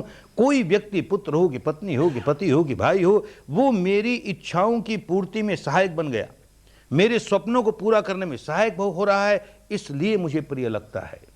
वही व्यक्ति जिसको मेरा मेरा कह के बहुत प्यार किया, वही व्यक्ति मेरे स्वप्नों को तोड़ने वाला हो जाए, सारा प्यार खत्म। भगवान के जीवन काल की एक घटना। देश का राजा प्रसेनजित भगवान के संपर्क में आया, तो धर्म के संपर्क में आया, विपश्यना के संपर्क में आया, खूब विपश्यना करने लगा। और जहां परिवार के किसी एक व्यक्ति में विपश्यना चली जाए, धीरे धीरे सारे परिवार के सदस्यों में जाने ही लगती है, ऐसा नियम है धर्म का। तो उसके परिवार के लोग भी विपश्यी हो गए। उसकी पत्नी पटरानी मल्लिका, वो भी अच्छी विपश्यना साधिका हो गई। दोनों एक साथ बैठ करके महल के एक कमरे में ध्यान का कक्ष बनाया, उसमें दोनों ध्यान करें रोज, और काफ़ी आगे बढ़े ध्यान में। तो एक दिन प्रसेनजित जब ध्यान से उठे तो पूछता है मल्लिका को कि आज मेरे मन में ध्यान करते करते एक प्रश्न उठा कि मुझे सबसे प्रिय कौन है। तो ये भी उठा कि तुझे सबसे प्रिय कौन है, तो बता तुझे सबसे प्रिय कौन है संसार में। वो कहती अजीब बात है, ध्यान करते करते मेरे मन में भी यही प्रश्न उठा कि मुझे सबसे प्रिय कौन है। तो मैं समझ गई, सबसे प्रिय मैं ही हूं, मुझे सबसे प्रिय मैं ही लगती हूं और कोई नहीं लगता। सच्चाई ये है।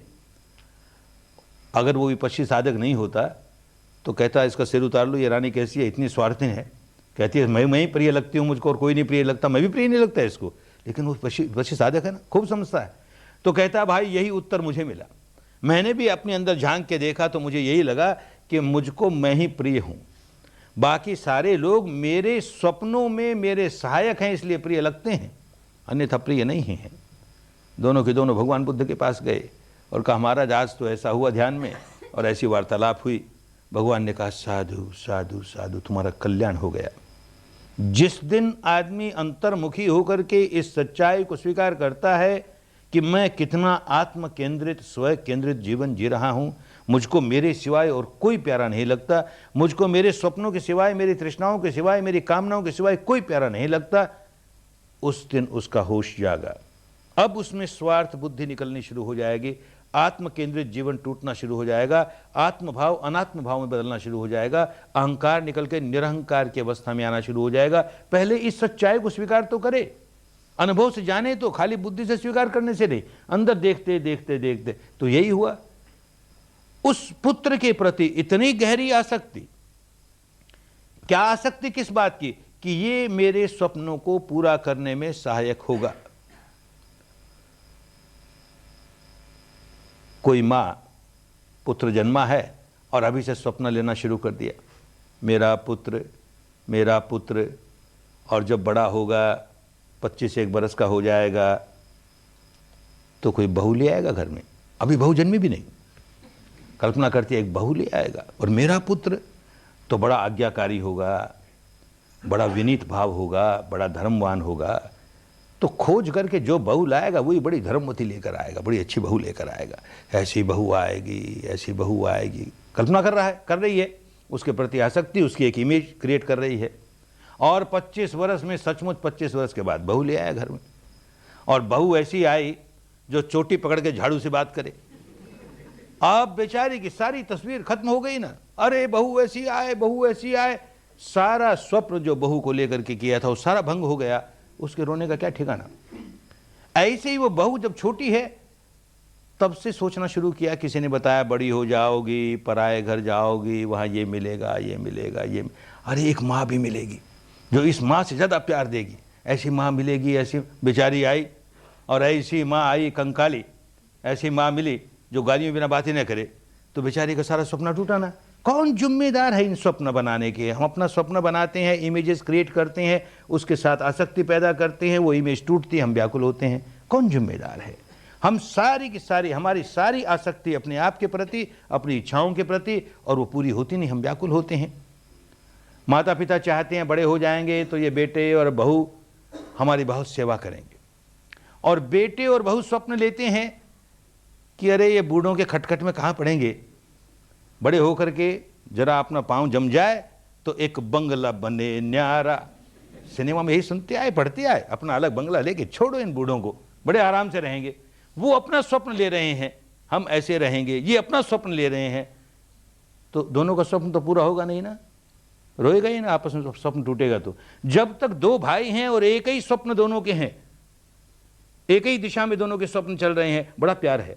जब दोनों के 2 तरह की दिशा में चलने लगे, इसका स्वप्न इस प्रकार का, ये पूरा होगा तो इसका खंडित होगा, इसका इस प्रकार का, ये पूरा होगा तो इसका खंडित होगा, भाइयों का सारा प्रेम खत्म, एक दूसरे के दुश्मन हो गए।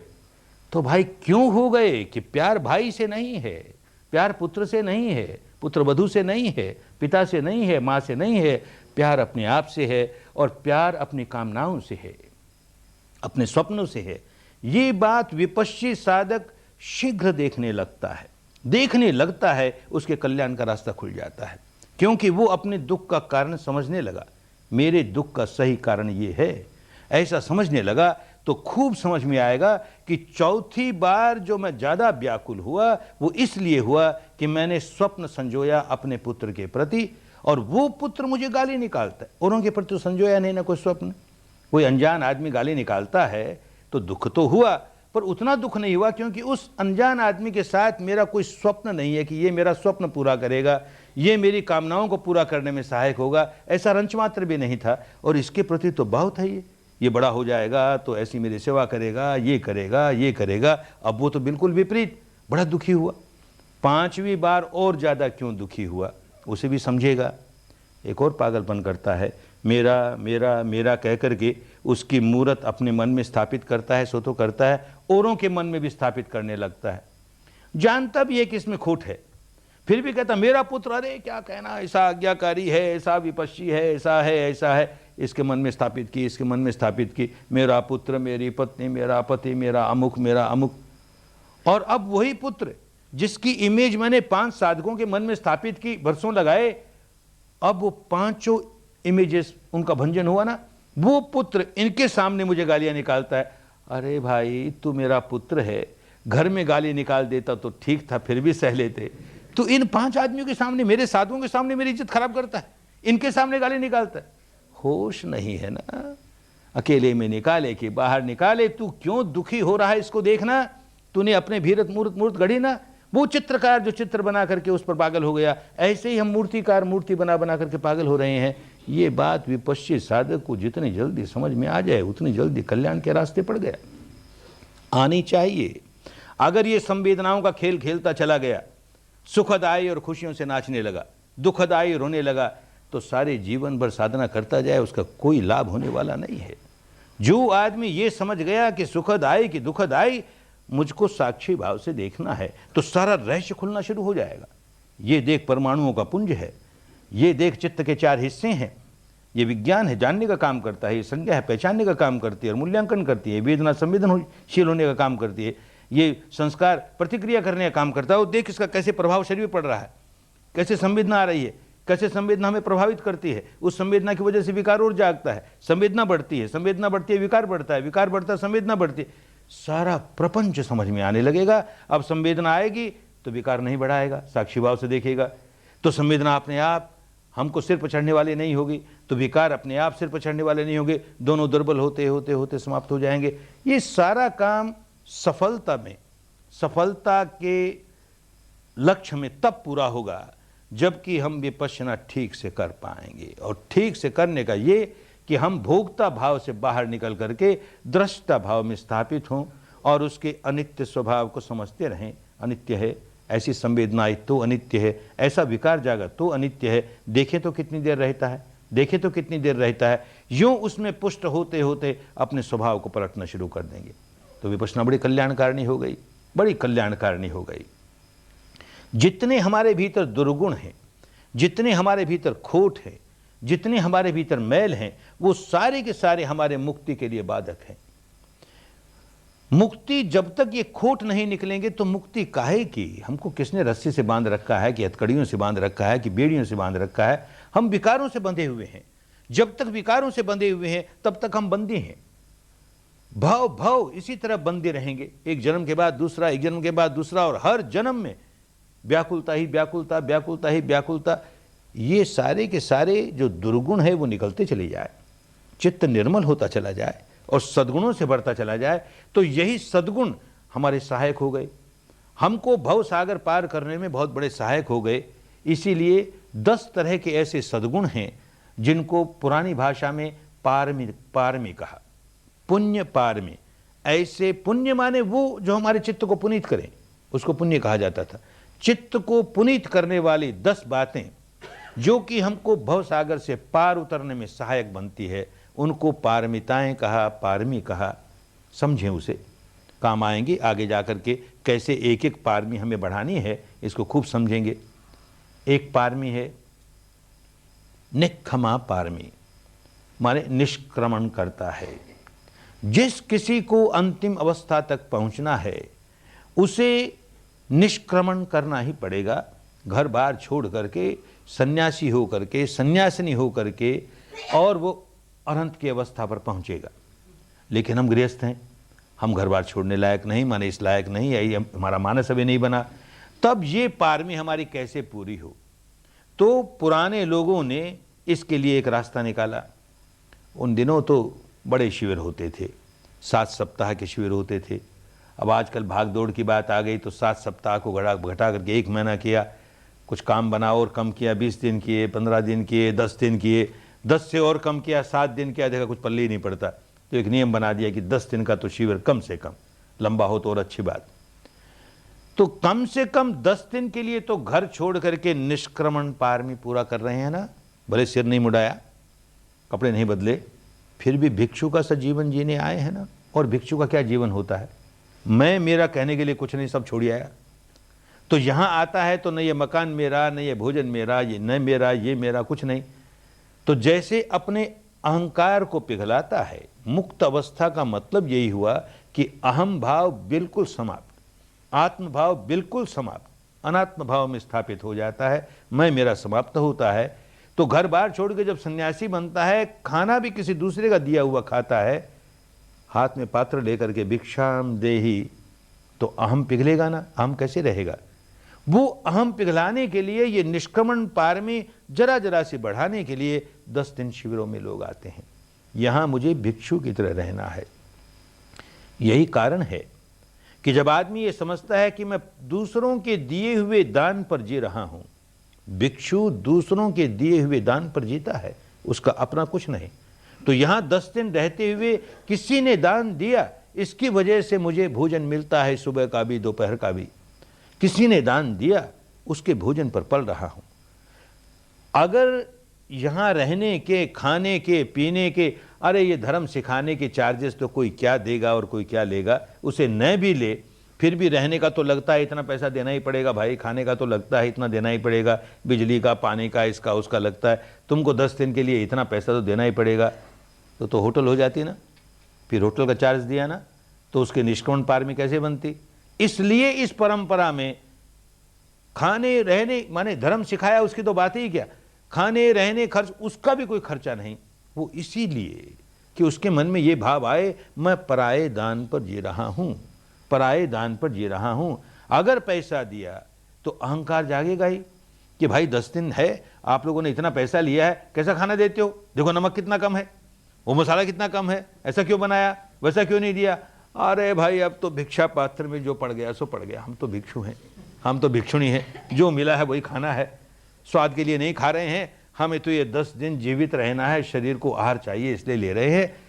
तो ये भिक्षु का भाव मन में आया, भिक्षुणी का भाव मन में आया, तो बात बन गई ना।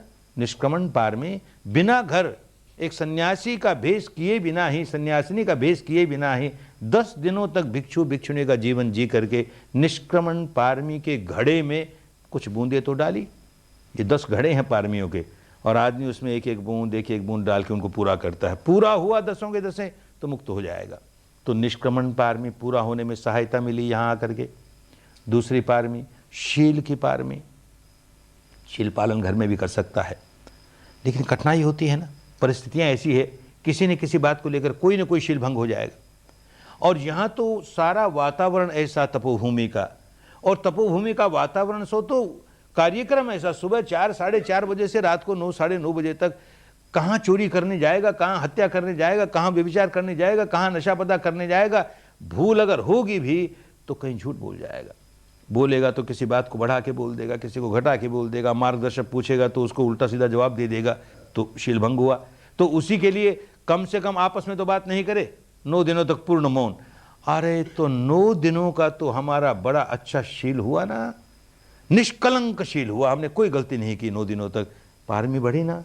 ये पारमी बढ़ने का मौका मिल गया, ऐसे 10 दिन के शिविर में आए तो ये हमारे शील की पारमी बढ़ाने का एक मौका मिल गया। और तीसरी पारमी वीर्य की पारमी, पुरानी भाषा है, माने प्रयत्न करेंगे, परिश्रम करेंगे, पुरुषार्थ करेंगे। ये पारमी घर में रहते हुए भी आदमी पुरुषार्थ करता है, मेहनत करता है। किस बात के लिए करता है, अपने जीवन यापन के लिए करता है। गृहस्थ है, करना भी चाहिए, कोई दोष की बात नहीं, लेकिन वो पारमी नहीं बनती। जो प्रयत्न, जो परिश्रम, जो पुरुषार्थ हमारे चित्त को निर्मल करता है, वो पारमी का काम। यहाँ 10 दिन यही काम करते हैं। सांस को देखते हैं तो वर्तमान में जीते हैं, भूतकाल से छुटकारा, भविष्य से छुटकारा, जो हुआ उसको वैसे यथाभूत देखा। संवेदना को तो भूतकाल से छुटकारा, भविष्य से छुटकारा, इस समय की यथाभूत जैसा है वैसा देखा, तो राग नहीं जगाया, द्वेष नहीं जगाया। तो ये जो प्रयास कर रहे हैं, ऐसे चित्त को वर्तमान में स्थापित करके, उसके अनित्य स्वभाव को देख करके दृष्टा भाव में स्थापित करना, इसका प्रयत्न कर रहे हैं, तो सही प्रयत्न कर रहे हैं। तो वीर्य की पारमी अपने आप बढ़नी शुरू हो गई। शील की पारमी, वीर्य की पारमी, प्रज्ञा की पारमी। ये जो श्रुतमयी प्रज्ञा है, ये तो कहीं प्राप्त हो जाती, यहां आने की जरूरत नहीं थी। चिंतनमयी प्रज्ञा है, सुन करके घर में उसका चिंतन करते, कहीं हो जाती। ये भावनामयी प्रज्ञा है, वही प्रज्ञा है जो प्रत्यक्ष ज्ञान होता है, उसको प्रज्ञा कहते हैं। अपनी अनुभूति से इस 3.5 हाथ की काया में प्रत्यक्ष ज्ञान, 10 दिन तो यही किया ना। तो ये प्रत्यक्ष ज्ञान जगा रहे हैं, प्रत्यक्ष ज्ञान जगा रहे हैं, अनुभूति वाला ज्ञान जगा रहे हैं, अपनी प्रज्ञा भावनामय प्रज्ञा जगा रहे हैं, ये पारमी पूर्ण हो रही है। एक और पारमी होती है शांति की पारमी, सहनशीलता, सहिष्णुता। एक एक आदमी अलग अलग बैठ के ध्यान करे, फिर भी 100 आदमी भी एक साथ बैठ के ध्यान करते हैं, 200 ही बैठ के ध्यान करते हैं। कभी हॉल में ध्यान कर रहा है, समझदार आदमी है तो इस बात का ख्याल रखेगा कि मेरी वजह से किसी व्यक्ति के ध्यान में कोई विक्षेप नहीं आ जाए, मैं कोई ऐसा काम न कर दूं जिससे और लोगों का ध्यान भंग हो जाए। बड़ा सजग रहता है। लेकिन हर आदमी नहीं सजग रहते। किसी व्यक्ति ने ऐसी कोई हरकत कर दी और उससे मेरा ध्यान भंग हुआ, नहीं होश होगा तो चिड़चिड़ाएगा, कैसे लोग हैं, किस तरह से खांसता है, देखो किस तरह से डकार लेता है, देखो किस तरह से क्या करता है, तो बड़ा गुस्सा आएगा भीतर। फिर होश आएगा, अरे यहाँ गुस्सा जगाने थोड़ी आया, बेचारा रोगी होगा, इस मारे ऐसे करता है, या अज्ञानी है, उसे होश नहीं है कि वो औरों का तप भंग कर रहा है इसलिए करता है, तो उस पर दया जागे, करुणा जागे, क्या क्रोध क्यों जगाएं। तो क्षमा के पार में, शांति के पार में, सहनशीलता की पार में इसको पूरी करने का मौका मिलता है। और एक पार में सत्य की पार में, सच्चाई की पार में। और किसी से तो बोलेगा नहीं, बोलेगा तो अपने मार्गदर्शन से बोलेगा, बड़ा सजग होकर बोलेगा, जो पूछे उसको सही सही जवाब दूंगा, सत्य की पार में है। लेकिन ये सत्य की पार में उससे भी गहरी सत्य की पार में है कि सारा मार्ग सत्य ही सत्य का, हर कदम सत्य के सहारे, सत्य के सहारे। किम सचिया राहो भी आदि सच जुगादि, सच है भी सच नानक हो सी भी सच। कहीं कल्पना का नामो निशान नहीं। इस क्षण क्या सच्चाई प्रकट हुई, इस क्षण मैंने क्या कल्पना आरोपित की, वो नहीं। इस क्षण क्या सच्चाई अपने आप प्रकट हुई, आपो आप निरंजन सोई। उस सच्चाई के साथ कदम कदम कदम बढ़ता है तो परम सत्य तक पहुंच जाएगा। इस तरह अपने सत्य की पारमी को बढ़ाया जा रहा है, सत्य की पारमी को बढ़ाया जा रहा है। एक और पारमी होती है अधिष्ठान की पारमी। दृढ़ निश्चय करता है, खूब दृढ़ निश्चय करता है, अपना मनोबल बढ़ाने के लिए बहुत आवश्यक है। तो आते ही 5 शील दिए तो दृढ़ निश्चय करता है, चाहे जो कुछ हो जाए, यहां रहते हुए 5 शीलों का बड़ी कड़ाई से पालन करूंगा, और पालन कर जाता है। यहां आने पर उसको कहा जाता है कि 9 दिन तक मौन रहना है, दृढ़ निश्चय करता है, मौन ही रहूंगा 9 दिनों तक, नहीं अपने किसी साथी से बात करूंगा। ये पार में बढ़ती है, अधिष्ठान की पार में बढ़ती है। और जितने नियम है उन सब का पालन करूंगा, पालन करता है, अधिष्ठान की पार में बढ़ती है। और फिर तो बैठा देते हैं घंटे घंटे भर अधिष्ठान में, हाथ नहीं खोलना, पाँव नहीं खोलना, आँख नहीं खोलना।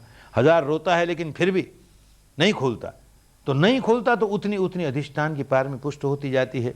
बड़ी कल्याणकारिणी पारमी है। कोई व्यक्ति जब कभी बुद्ध बनेगा, अरहंत बनेगा, मुक्त बनेगा, ये पारमी बहुत आवश्यक है, बहुत कल्याणकारिणी होगी।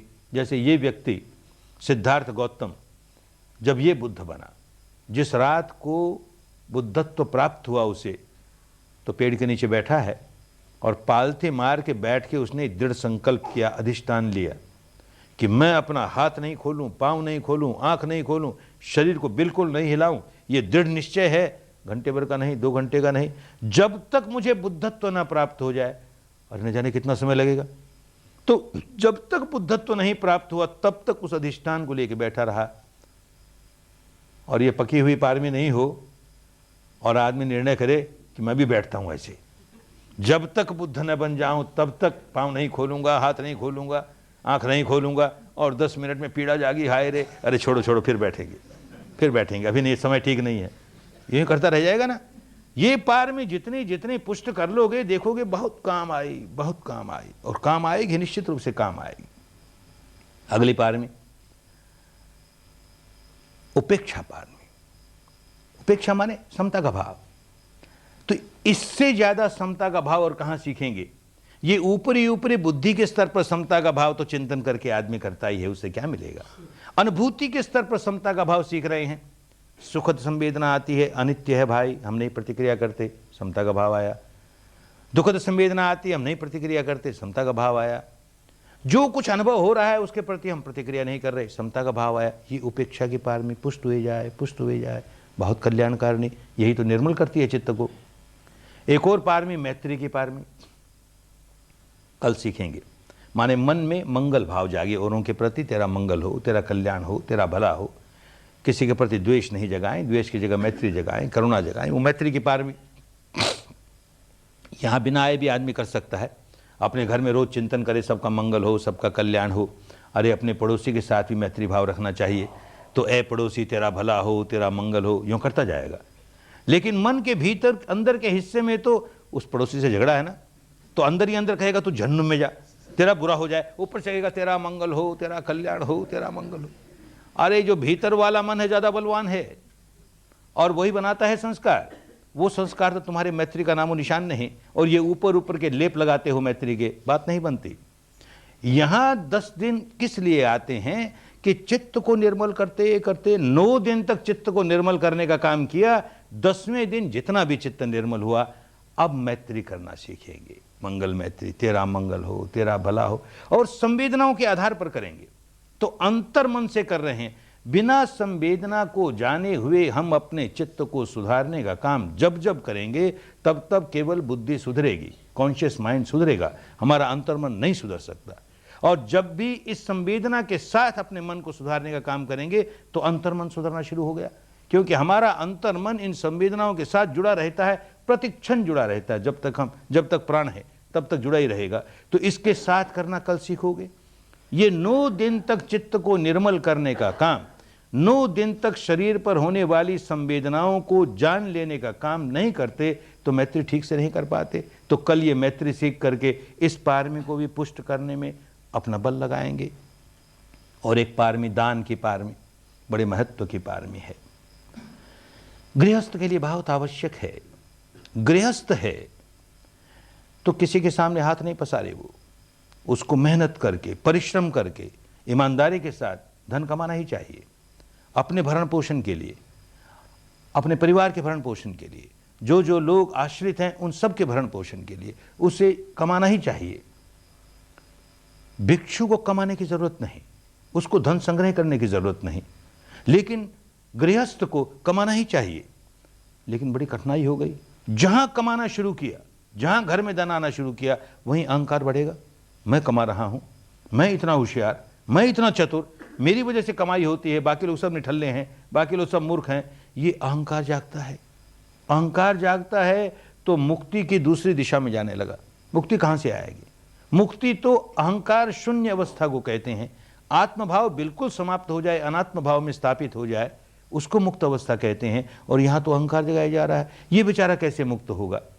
तो देश के समझदार लोगों ने एक रास्ता निकाला कि गृहस्थ को अपना अहंकार पिघलाने के लिए जो कमाए उसका एक हिस्सा औरों को बांटे ही, तो चिंतन बदल जाए। ये जो मैं मेहनत कर रहा हूं, परिश्रम कर रहा हूं धन कमाने के लिए, वो केवल मेरे लिए नहीं कमा रहा। मेरे लिए तो ठीक, मुझको अपना भरण पोषण करना है, अपने परिवार का करना है, लेकिन केवल मेरे लिए नहीं।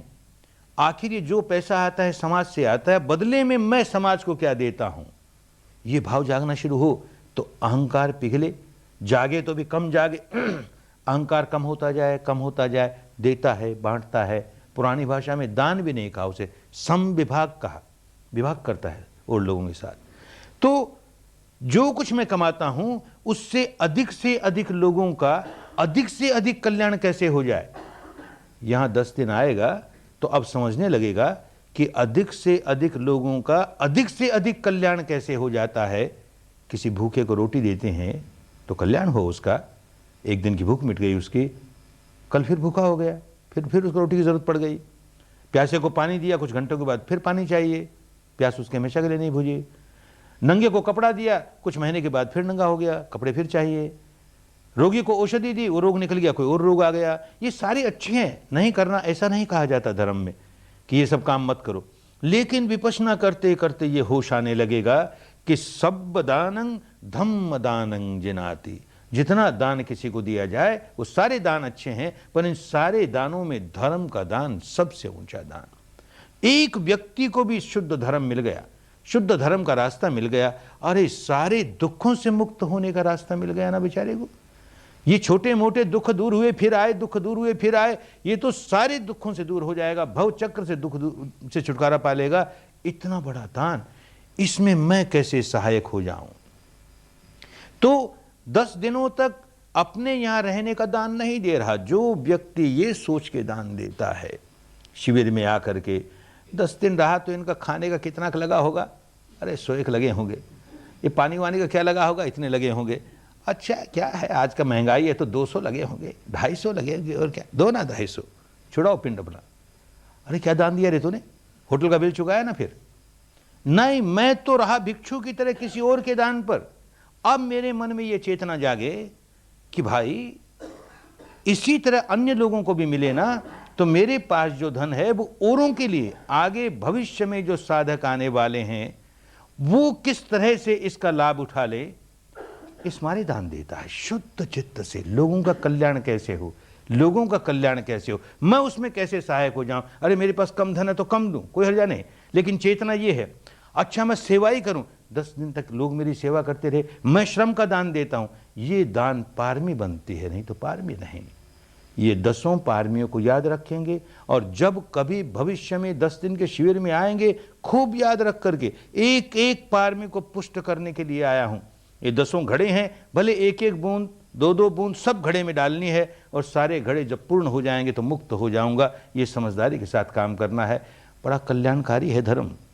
न समझे तो उसका लाभ नहीं उठा सकता, समझ ले और उसके अनुसार चलना शुरू कर दे, अरे इससे बढ़कर और कुछ मंगलकारी है ही नहीं, इससे बढ़कर और कुछ कल्याणकारी है ही नहीं। आए हो, 9 दिन काम किया है, कल का दिन और यहाँ रहोगे, खूब लाभ उठाओ, खूब लाभ उठाओ, खूब समझो धर्म को, संप्रदाय से अलग करो इसे, दार्शनिक मान्यताओं से अलग करो इसे, कर्मकांडों से अलग करो इसे।